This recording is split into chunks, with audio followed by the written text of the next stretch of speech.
اعوذ باللہ من الشیطان الرجیم بسم اللہ الرحمن الرحیم۔ ایک ایسے نبی جس کے بارے میں اللہ خود فرماتا ہے، نعم العبد، کیا خوب بندہ تھا۔ ایک ایسا نبی جس نے ایک بڑا عرصہ بیماری اور بلاؤں پر صبر کیا، جس کی بیوی کی اللہ خود تعریف کرتا ہے، جس نے نبی کا ہر برے حالات میں ساتھ نہ چھوڑا، جس نے فرشتوں کو بھی حیران کر دیا اور شیطان کو بھی موشن لگے لیکن وہ ان کو بہکا نہ سکا۔ یہ بلائیں اور بیماریاں حضرت ایوب علیہ السلام پر کیوں نازل ہوئیں؟ اور جب حضرت ایوب علیہ السلام نے بیماری کی حالت میں کسی بات پر غصہ ہو کر بیوی سے کہا، اگر میں ٹھیک ہو گیا تو تجھے 100 ڈنڈے ماروں گا، تو آگے کیا معاملہ ہوا جانیے اس حیرت انگیز ویڈیو میں۔ ایک شعر میرے دماغ میں اچھل رہا ہے، محبت رسول میں دل تڑپ رہا ہے، ابھی تک تو نے سبسکرائب نہیں کیا ہے۔ آپ دیکھ رہے ہیں اپنا چینل ایمان داستان، تو اپنی ٹائم مشین کے گیئر کو دباتے ہیں اور چلتے ہیں وقت ایوب میں اور سمجھتے ہیں اس حیرت انگیز کہانی کو۔ دراصل حضرت ایوب علیہ السلام اللہ کے بہت زبردست نبی تھے، جن کا لقب صبور و شکور تھا۔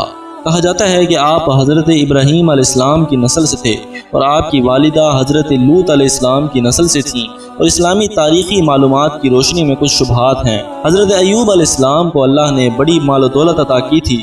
اللہ تعالیٰ کا ایوب علیہ السلام پر بڑا کرم تھا اور اللہ تعالیٰ نے انہیں منصب نبوت بھی عطا کیا تھا اور دولت دنیا بھی دی تھی۔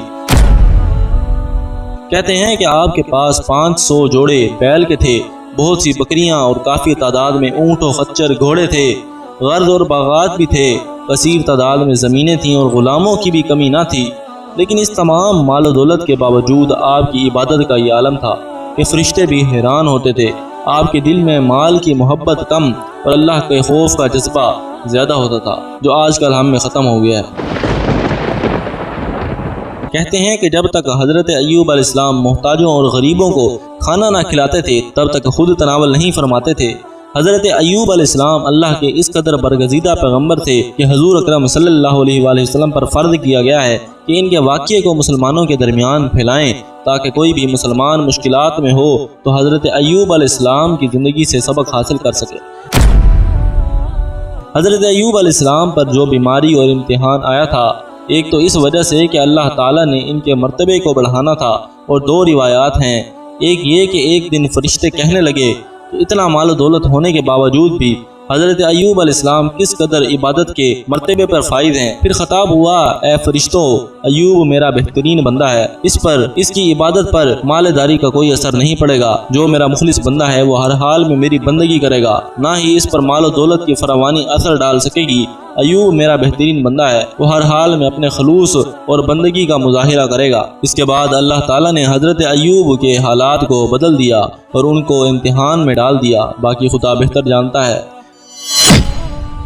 کہتے ہیں کہ ایک دن حضرت ایوب علیہ السلام مصروف عبادت تھے، اللہ تعالیٰ نے انہیں اولاد سے نوازا تھا اور سارا کاروبار ان کے بچے چلا رہے تھے، اور کاروبار بڑے عروج پر تھا، مال و دولت کی کمی نہ تھی اور مال دنیا کثرت سے آ رہا تھا۔ پھر امتحان کا نزول شروع ہوا۔ سب سے پہلے آپ کا مال جتنا بھی جمع کیا تھا اچانک غائب ہو گیا۔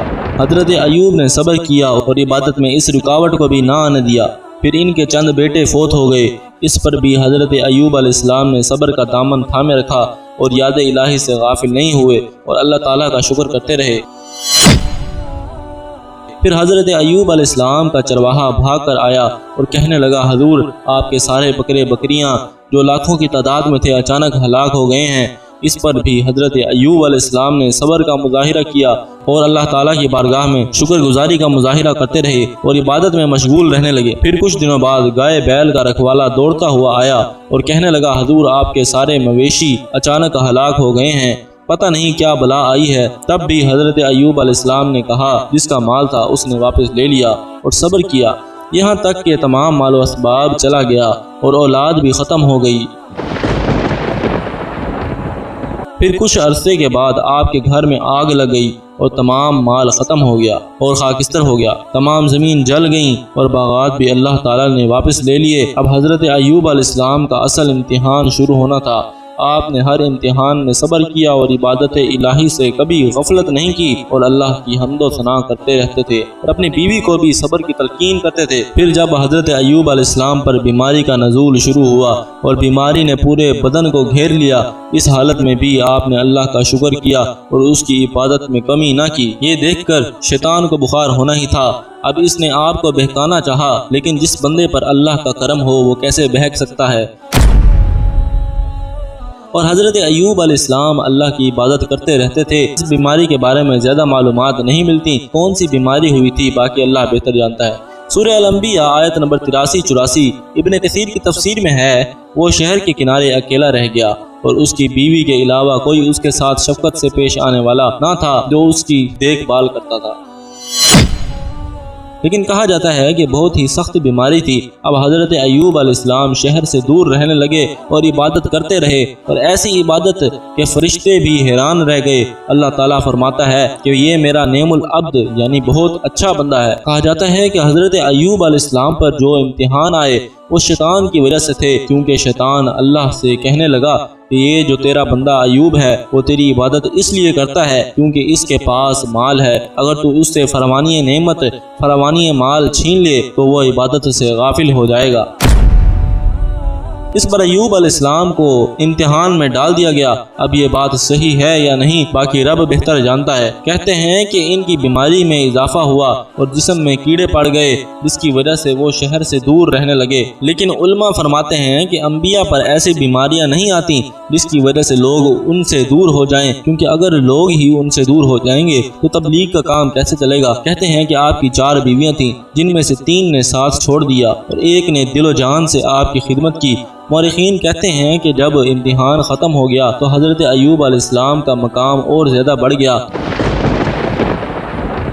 تو حضرت جبرائیل علیہ السلام آئے اور انہیں مقام معین پر لے گئے۔ پھر وہاں پاؤں مارا تو گرم پانی کا چشمہ جاری ہو گیا، جس سے بدن کی بیماریاں صاف ہو گئیں اور بیماری دور ہو گئی۔ پھر دوسری جگہ بتائی گئی تو وہاں سے ایک سرد پانی کا چشمہ پھوٹ پڑا، جس سے بدن کے اندر کی بیماریاں دور ہو گئیں۔ کہتے ہیں کہ ایک دن اسی بیماری کی حالت میں کسی بات پر بیوی سے غصہ ہو گئے اور کہنے لگے اگر میں صحیح ہو گیا تو تجھے 100 ڈنڈے ماروں گا۔